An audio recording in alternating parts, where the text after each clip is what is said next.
اور اے پیغمبر نیکوکاروں کو خوشخبری سنا دو، اللہ تو مومنوں سے ان کے دشمنوں کو ہٹاتا رہتا ہے، بے شک اللہ کسی خیانت کرنے والے ناشکرے کو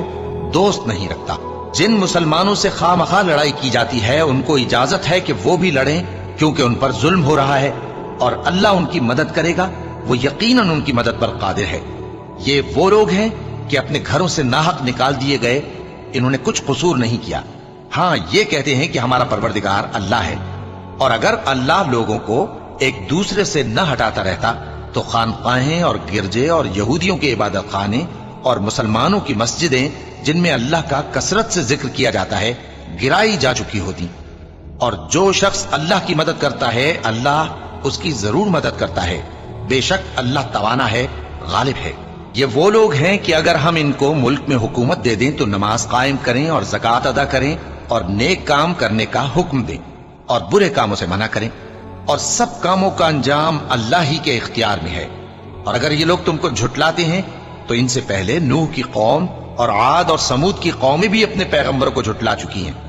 اور قوم ابراہیم اور قوم لوط بھی، اور مدین کے رہنے والے بھی، اور موسیٰ بھی تو جھٹلائے جا چکے ہیں، لیکن میں کافروں کو مہلت دیتا رہا، پھر میں نے ان کو پکڑ لیا،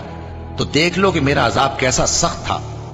چنانچہ بہت سی بستیاں ہیں کہ ہم نے ان کو تباہ کر ڈالا کہ وہ نافرمان تھیں، سو وہ اپنی چھتوں کے بل گری پڑی ہیں، اور بہت سے کنویں بیکار اور بہت سے مضبوط محل ویران پڑے ہیں۔ سو کیا ان لوگوں نے ملک میں سیر نہیں کی تاکہ ان کے دل ایسے ہوتے کہ ان سے سمجھ سکتے اور کان ایسے ہوتے کہ ان سے سن سکتے؟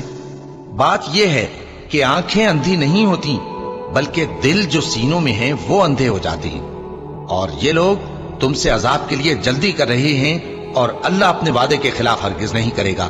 اور بے شک تمہارے پروردگار کے نزدیک ایک روز تمہارے حساب کی روح سے 1000 برس کے برابر ہے۔ اور بہت سی بستیاں ہیں کہ میں ان کو مہلت دیتا رہا جبکہ وہ نافرمان تھیں، پھر میں نے ان کو پکڑ لیا اور میری ہی طرف لوٹ کر آنا ہے۔